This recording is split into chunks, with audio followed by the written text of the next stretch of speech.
Okay, Assalamualaikum. Untuk hari ini saya nak cerita tentang Google Meet breakout room dan Google Meet attendant. Itu kehadiran dalam Google Meet. Okay, sebenarnya Google breakout room ni adalah item baru dalam D5. Dalam D5 guru-guru. Untuk murid-murid tak ada.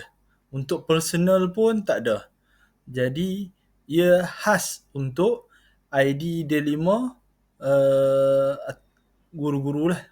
Sebabnya sekarang ni ID D5 dah dapat Google Workspace Education yang khas daripada pihak Google. Jadi Google bagi dekat kita breakout room. Sebab sebelum ni kalau nak breakout room kena langgan.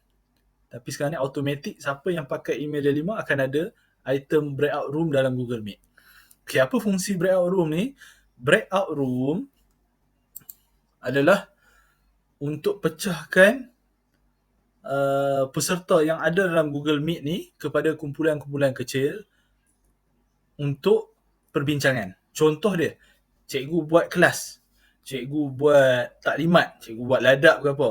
Okey, lepas cikgu dah sampaikan taklimat apa semua, cikgu nak tanya soalan, nak tanya pendapat dekat cikgu-cikgu ataupun murid-murid, nak tanya soalan kat murid-murid. Jadi cikgu pecahkan murid-murid tu dalam kumpulan-kumpulan tertentu. Jadi mereka dapat bincang. Dia orang dapat bincang. Ahli kumpulan lain takkan tahu apa yang kumpulan ni bincang dan kumpulan ni pun takkan tahu kumpulan lain bincang apa. Okay. Jadi itulah fungsi breakout room.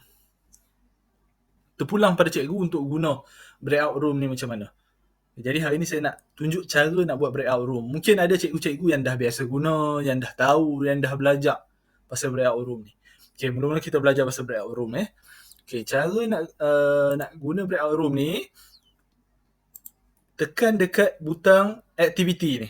Butang activity ni tekan. Ini kalau paparan laptop lah. Lepas tu klik breakout room. Nampak? Tapi sekarang ni saya seorang saja ada dalam breakout room ni. Okay, dalam breakout room ni.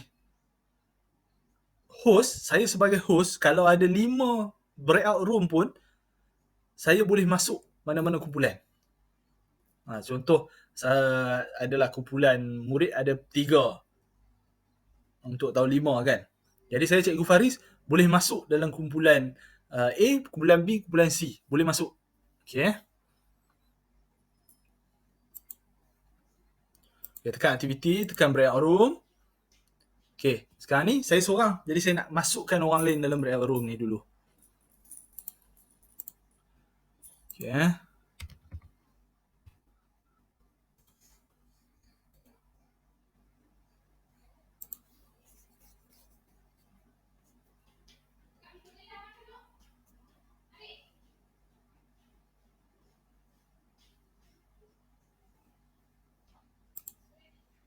Okay.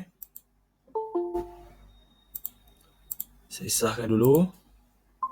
Okay, nampak? Dah masuk.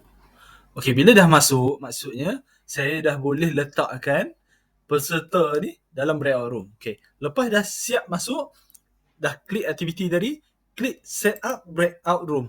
Okay, kita pilih nak buat berapa kumpulan, nak buat berapa room. Jadi minima room mesti ada 2. Tapi terpulang lah nak letak ke tak peserta dalam kumpulan kedua ni, terpulang. Okay, cara dia adalah, contoh, sekarang ni kosong breakout room ni. Okay, hanya tarik saja ke dalam kumpulan yang kita nak. Contoh dia, okay, peserta ni TV SKPK nak masuk dalam kumpulan 1. Okay. Kalau ada 2-3 orang pun kita boleh tarik. Okay, contoh nak tarik dari host utama masuk dalam kumpulan 1 juga. Boleh? Nampak?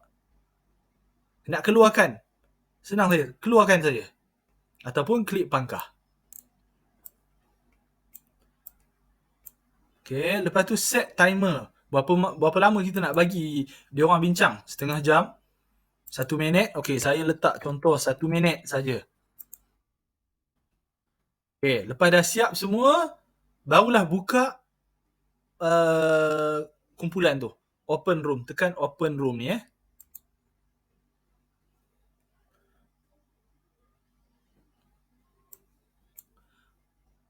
Okay, baik.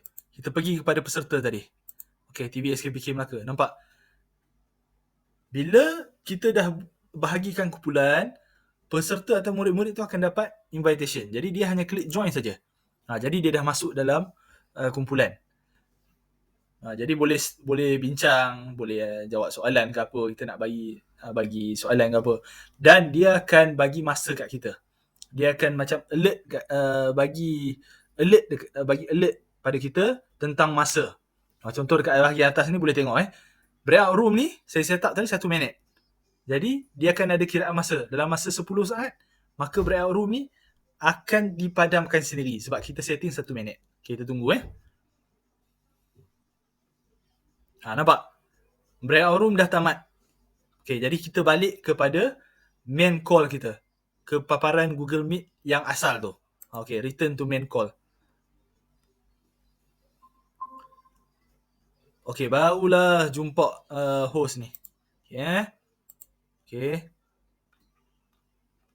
Okay, sekarang ni kita nak okay, sebagai host, dia boleh join mana-mana kumpulan. Hanya klik join saja. Join mana-mana kumpulan. Okay, contoh nak join kumpulan 2. Okay, boleh join. Tak ada masalah. Nampak? Boleh join. Okay, tapi bila dah join, breakout room tadi dah tamat. Jadi, kita boleh balik ke main call. Dalam breakout room ni, host ada kuasa untuk masuk mana-mana kumpulan yang dia nak. Contoh dia, murid kumpulan 1 bincang. Jadi cikgu nak pantau. Cikgu masuk lah. Okay, nak pantau kumpulan 2 pula. Cikgu masuk kumpulan 2 pula. Cikgu boleh keluar masuk. Okay. Okay, dah siap untuk breakout room. Saya akan tunjuk pula cara nak ambil kehadiran dalam Google Meet.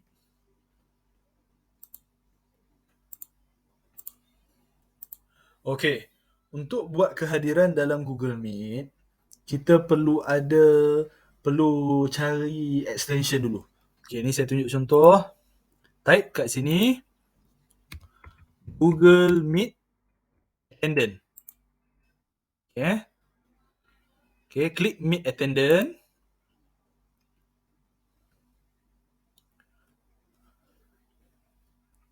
Okay,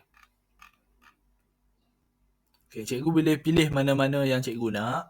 Meet attendant yang mana cikgu nak. Yang macam saya guna adalah Google Meet Attendant ni. Okay, nampak pengguna dia 555 orang. Okay, contoh klik ni. Okay, sekarang ni saya dah install dah. Saya dah install. Dekat butang ni, dia akan cakap add extension. Cikgu hanya klik add extension dan dia akan ada pada paparan Chrome cikgu. Cikgu ikutlah arahan dia. Ikut je arahan dia dan dia akan ada dekat paparan Chrome cikgu. Contoh macam ni Bila dah siap semua, dah add to extension, dia akan jadi macam ni. Nampak extension ada 2. Satu yang saya dah buat screen recorder, yang kedua adalah Google Meet Attendant List. Yang ni yang saya guna. Terpulang pada cikgu nak guna yang mana. Yang lain lebih kurang sama je tapi saya guna yang ni. Okay,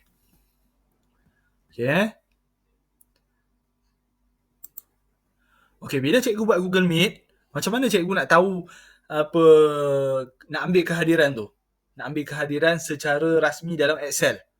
Okay, dengan ada sistem Google Meet Attendant ni, kita dapat download, dapat save dalam bentuk Excel secara automatik.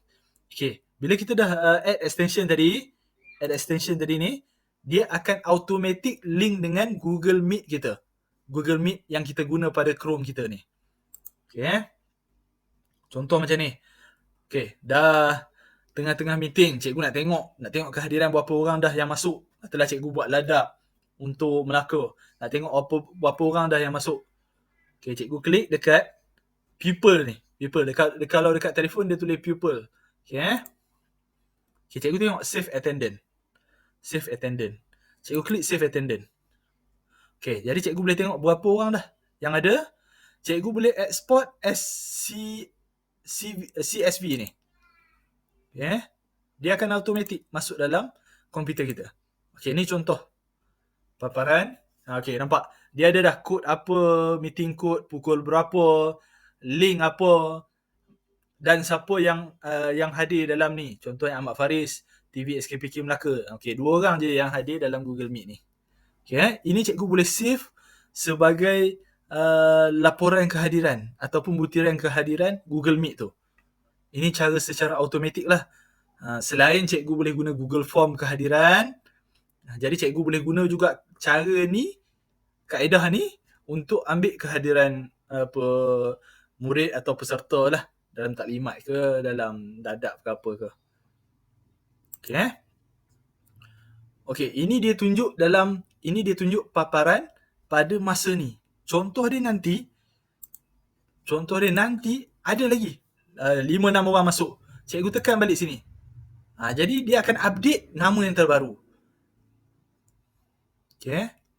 Satu lagi sistem ni, bila cikgu tutup saja Google Meet ni, bila cikgu habis saja Google Meet ni, automatik dia akan keluar paparan attendance tu pada screen Chrome kita. Dan kita boleh save. Okay.